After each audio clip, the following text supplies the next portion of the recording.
बिस्मिल्लाहिर्रहमानिर्रहीम। अस्सलाम वालेकुम नाज़रीन, मैं हूँ महरीन सब्तैन, देख रहे हैं आप मेरा यूट्यूब चैनल।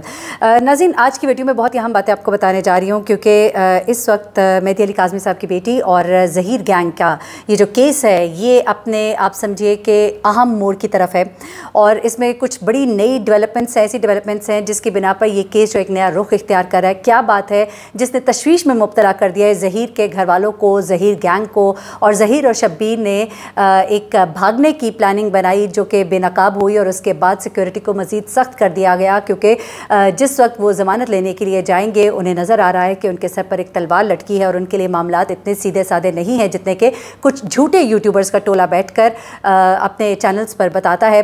वो लोग जो अपनी वीडियोज़ बड़ी तेज़ी के साथ डिलीट कर रहे हैं और जब हम बताते हैं कि जी वीडियोज़ डिलीट की जा रही हैं तो वो अपने छोटे छोटे मोहरों को तेज़ कर देते हैं और उन्हें कहते हैं कि भाई तुम लोग वीडियोज़ बनाओ इनके खिलाफ़ और कहो कि ये तो झूठे हैं, लेकिन असल में सच सबके सामने है। ना सिर्फ ये कि वीडियोज़ डिलीट की जा रही है बल्कि कुछ वीडियोज़ कोर्ट के ऑर्डर पर पाकिस्तान में एटलीस्ट विजिबल नहीं है। तो कुछ वीडियोज़ जो डिलीट कर दी गई हैं मैंने उनके बारे में भी बताया, कुछ वीडियोज़ जो कोर्ट के ऑर्डर पर नहीं दिखाई जा रही वो भी मैंने बताया, जिस पर उन्होंने अपने छोटे छोटे मोहरों को कहा कि जी बैठ के बताइए कि जी महरीन ने कहा कि डिलीट होगी। जी डिलीट नहीं है, कोर्ट का ऑर्डर आया है, ये महरीन ने गलत कहा, लेकिन असल में मैंने कहा ठीक ही था। कुछ डिलीट की गई, कुछ कोर्ट के ऑर्डर्स हैं और जाहिर सी बात है आपने कुछ गलत काम ही किया है ना, तो जो कोर्ट का ऑर्डर इस तरह का आया। तो जनाब एक तो ये चीज़ हो गई, लेकिन अब हम जरा आ जाते हैं मेन केस की तरफ क्योंकि यहाँ पर इस वक्त ज़हीर और शब्बीर जो है वो कमरा अदालत से फ़रार होने की प्लानिंग कर रहे हैं और आपको मालूम ही है कि बहुत से लोग ऐसे हैं, बहुत से मुल्ज़िमान ऐसे हैं जो हम कई दफ़ा सुनते हैं कि अदालत से ही भागने की कोशिश करते हैं, बड़े अच्छे से कामयाब भी हो जाते हैं। जब उनके साथ पुलिस मिली होती है बड़ी तेज़ी के साथ रिक्शे में बैठते हैं और भाग जाते हैं। आपको याद होगा एक डॉक्टर है, उनका जब यहाँ पे एक मर्डर का केस था, खातून डॉक्टर, मेरे ज़हन से एकदम नाम उनका स्किप हो गया, बड़ा ही फेमस हुआ था उनका केस, और मारिया शाह या इस तरह से नाम था गालबन, और उनके केस में भी वो जो मुल्ज़िमान थे वो दोनों जो है रिक्शे में बैठ के पुलिस की आंखों के सामने से वहाँ फ़रार हो जाते हैं। तो कुछ ऐसी प्लानिंग उन्होंने भी की और ये प्लानिंग उन्होंने क्यों की इसके पीछे भी मैं आपको बताऊँ, लेकिन उससे भी बड़ी एक और बात बताऊँ कि एक अहम फ़र्द इन्हीं के गैंग का इन्हीं के ख़िलाफ़ हो गया और इन्हीं के ख़िलाफ़ बयान देने को आमादा भी हो गया। उसने अपनी पार्टी बदल ली और उसने कहा कि मेहदी अली काज़मी जो है वो हक़ पर है और उनके साथ ज़्यादती हुई है और अब वो उनके हक़ में क्या बयान देगा, और उसने कुछ अहम इंकशाफात किए हैं कि किस तरह से उसे इस्तेमाल किया गया और किस तरह से वो अपने आप को बताता है कि इनके चुंगल में फंसा। तो ये सब चीज़ें आज आपको इस वीडियो में जानने को मिलेंगी। सबसे पहले तो मैं आपको बताती हूँ कि जनाब मेन चीज़ें क्या क्या है। मेन चीज़ें जनाब ये हैं कि कुछ नई दफ़ात लगी हैं चालान के अंदर, चालान पेश किया गया। अब ये चालान एक्सेप्ट होता है नहीं होता है ये कल पता लगेगा, लेकिन मैं आपको बताऊँ कि इसके अंदर जो नई दफ़ात लगी है ये बड़ी अहम है। बड़े मुख्तसर से आसान से अल्फाज में आपको समझाऊँगी, हमारे भाई जो कोर्ट रिपोर्टर्स हैं वो आपको बताते ही हैं, लेकिन बहुत ही आसान अल्फाज में आपको बताती हूँ कि 3 नई दफ़ात इसके अंदर ऐड की गई हैं। उनमें से एक जो है वो जनाब 364A है, यानी कि कम उम्री का अगवा, ठीक है, कम उम्री का अगवा। उसके बाद 375 सब सेक्शन 4 है और चाइल्ड मैरिज रिस्ट्रेन एक्ट 3 और 5 है अंडर एक्ट 2020 गालबन। हाँ जी, अच्छा अब इसमें क्या है जनाब के चाइल्ड मैरिज रिस्ट्रेन एक्ट 2000, हाँ जी।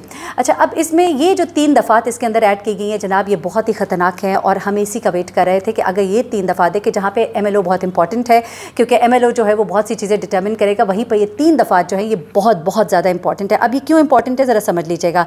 सबसे पहले जो 364A यानी कि कम उम्री की जो अगवा है उसमें अगर सज़ा होती है तो ज़्यादा इसमें हाँ ज़्यादा से ज़्यादा उम्र कैद और कम से कम 14 साल इसके अंदर सज़ा हो सकती है अगर ये चीज़ प्रूव हो जाती है। अब इसका काउंटर भी मैं आपको दूंगी क्योंकि दूसरे यूट्यूबर्स जो है वो बैठ के इसकी एक और स्टोरी आपको सुनाएंगे कि जी ये अगवा तो है ही नहीं क्योंकि लड़की का 164 का बयान जो है वो अगर ले लिया जाता है बड़ा ही अहम है, लेकिन 164 के बयान के बावजूद जो एक और चीज़ विच इज़ वेरी इंपॉर्टेंट वो ये है कि जनाब अगर लड़की कह भी दे कि 164A का बयान दे और कहे कि जी मैं अपनी मर्ज़ी से गई थी, फिर भी जो वो माइनर वाला मामला है ना, जो मेडिकल उसका हुआ, माइनर डिक्लेयर हुई, 15 से 16 साल उसकी उम्र, तो वहाँ पे जाके मामला ख़राब हो जाता है कि इधर वहाँ पे उसकी चाहत हो ना चाहत हो अगवा है, ये बहरहाल बच्ची को बहलाया फुसलाया गया। तो यहाँ पर उसको सज़ा जो है ज़्यादा से ज़्यादा उम्र कैद और कम से कम उसे 14 साल सज़ा हो सकती है। अब दूसरे पे अगर 375 सब सेक्शन 4 के ऊपर अगर हम आ जाते हैं तो इसके अंदर उसको सज़ाए मौत और कम से कम जो है उम्र कैद हो सकती है। ये भी बड़ा ही ख़तरनाक काम हो गया। अब तीसरा जो ख़तरनाक काम हुआ वो जनाब ये है जो चाइल्ड मैरिज रिस्ट्रेन एक्ट है, जिसमें चाइल्ड मैरिज रिस्ट्रेन एक्ट में उसे 3 साल ज़्यादा से ज़्यादा और कम से कम 2 साल कैद हो सकती है। तो दीज थिंग्स आर सो कहना चाहिए सीरियस कि इसको लेकर अब वहाँ पर बड़ी थरथली मची हुई है और यहाँ तक एक सजेशन दी गई, क्योंकि कुछ हमारे भी मोहरे होते हैं इधर उधर, कुछ इधर उधर से बातें लीक भी होती हैं और यहाँ तक कहा गया कि भाई अब तो जान बचानी पड़ेगी और और हमें भागना ही पड़ेगा। तो लेकिन फिर भी उन्हें यह समझाया गया है कि आप इस तरह का काम ना करें और अभी थोड़ी सी तसल्ली रखें, इससे पहले कि आपके हाथों में हथकड़ियाँ डाली जाएँ, भागने की कोशिश ना करना। लेकिन एक दफ़ा मैं आपको बता दूँ, इनके हाथों में अगर हथकड़ियाँ डल गई तो फिर इनकी खैर नहीं, क्योंकि वो जो 2 गवाहान इस वक्त पुलिस की कैद में है, जहाँ दीगर मुलजिम है, वहाँ पे ये 2 मुलजिम जो ये बहुत अहम है, क्योंकि इन्होंने अब फर बोलना शुरू कर दिया ज़हीर गैंग के खिलाफ। 2 लोग कौन है, एक तो निकाह खां है और एक वो गवाह है। गवाह तो पहले ही सर पीट रहा था और कह रहा था कि हम लोगों ने जो इतना बड़ा काम नहीं किया, हम लोग अंदर हैं और वो शब्बीर और ज़हीर जो है वो बाहर फिर रहे हैं। अब इनकी बस हो चुकी है। अब जो मौलवी साहब है ना, वो बोल रहे हैं, खुल कर बोल रहे हैं, उन्होंने कुछ सबूत भी दिए हैं।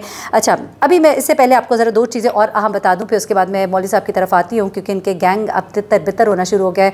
पहले जो ये इनके खिलाफ इतनी ज़ुबान नहीं खोल रहे थे, अब उन्होंने बहुत कुछ बोलना शुरू कर दिया है। अच्छा, अब इसमें सबसे पहली बात तो ये है कि एक जो इन्होंने भागने का प्लान इसलिए बनाया क्योंकि इनके अब हवास उड़ गए हैं, वो डरे हुए हैं, क्योंकि कल उनकी जो ज़मानत है उनको मनसूख होते हुए दिखाई दे रही है और ऐसे में उनका एक इरादा ये भी कुछ था कि हम भाग जाएं, हम फ़रार हो जाएं।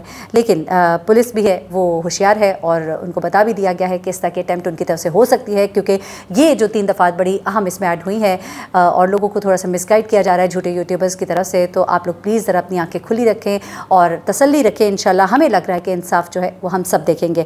अच्छा, दूसरी बात यह है कि वो जो लड़की का बयान है, वो तमाम चीज़ें बहुत इंपॉर्टेंट हैं, वो अपनी जगह अहमियत रखती हैं, लेकिन फिर वही बच्ची का माइनर होना जो है वो बड़ी एक चीज़ जो है इस केस को डिफरेंट कर देगी और चेंज कर देगी।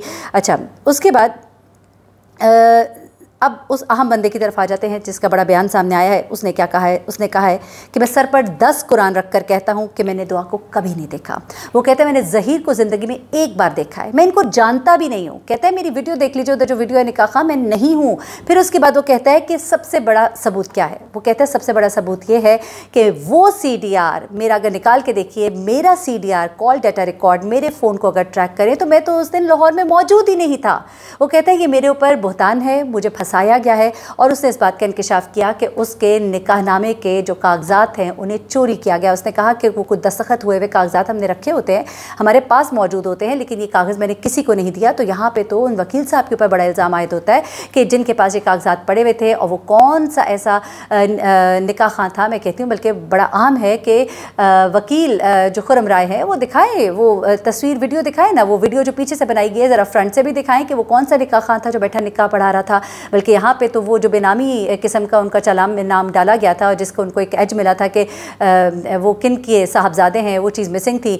तो मैंने तो कहा था कि इन्फॉर्मेशन हम दे देते हैं, अलबत्ता उन्हें भी शामिल तफ्तीश करना चाहिए, उनसे पूछा जाए कि जनाब वो कौन सा निकाह खां था, आप बताएं, आइए बताइए। ये तो मुझे भी याद है कि इन्होंने उस वक्त ये कहा था कि जी ये निकाह खां नहीं है, वो कोई और निकाह खां है, उसका नाम भी गुलाम मुस्तफ़ा है, इसका नाम भी गुलाम मुस्तफ़ा है। लेकिन फिर ये अभी तक अगर तो ये ज़्यादती है ना, फिर तो अगर ये नहीं है, ये क्यों यहाँ पे कैद है? और वो लोग जो वाक़तन मुल्ज़िमान हैं, जिनकी शनाख्त है, जिनकी शक्ल सामने मौजूद है, किरदार है, वो चलते फिरते ज़िंदा, उनको क्यों नहीं पकड़ा जा रहा? और एक ऐसा शख्स जो कह रहा है मैं तो वहाँ मौजूद नहीं, मेरा CDR, वो कहता है कि मेरा बाप बूढ़ा है, मैं उसको लेकर बाथरूम खुद जाया करता था, लेकर आता था, मुझे जिस दिन के लेकर गए मुझे तो अपने बाप का पता ही नहीं कि वो किस हाल में है, मैं तो बच्चों को पढ़ाता हूँ, मुझे तो मालूम ही नहीं, मेरा कागज़ चोरी किया गया, मेरे साथ ज़्यादती हुई है। और वो ये कहता है कि मेहदी अली काज़मी के साथ बड़ा जुल्म हुआ है और मैं उनके साथ खड़ा हूँ। जी हाँ, मैं उनके साथ खड़ा हूँ। तो जनाब ये चीज़ें जो है ये मुल्ज़िम ने जो सबसे बड़ा इंकशाफ किया है और वो सबसे बड़ी जो इसके अंदर डिटेल्स है वो ये है जनाब कि वो तो उस वक्त वहाँ पर मौजूद ही नहीं था। वो कहते हैं मेरा CDR देख ले। तो इतनी बड़ी एक चीज़ जब सामने आ जाए तो उसके बाद तो मैं समझती हूँ कि वकील साहब से भी पूछना बनता है, ज़हीर से भी पूछना बनता है और शब्बीर से भी पूछना बनता है कि भाई बताओ, जो बाकी लोग हैं वहाँ पर मौजूद, उन सबसे पूछिए, बताइए कौन था वो शख्स कौन था, वो निकाह खां कौन था, उसकी आप बताइए, उसकी शक्ल देखकर बताइए।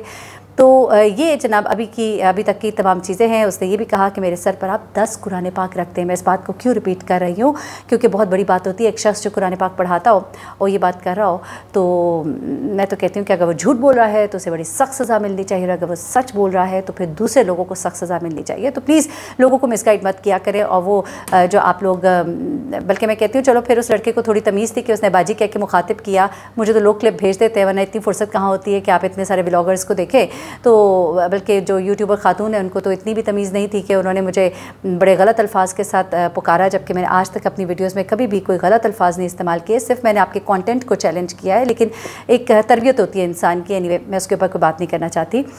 लेकिन मैं यहाँ पे ये ज़रूर कहूँगी कि मालूमात हमारे पास भी सही और आप ये बात जानते हैं।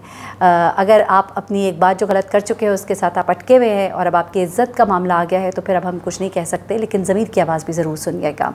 मुझे मेहरीन सप्ताह को इजाज़त दीजिएगा, अपनी दुआ में मुझे भी याद रखिएगा, अपना बहुत ख्याल रखिएगा। अल्लाह हाफ़िज़।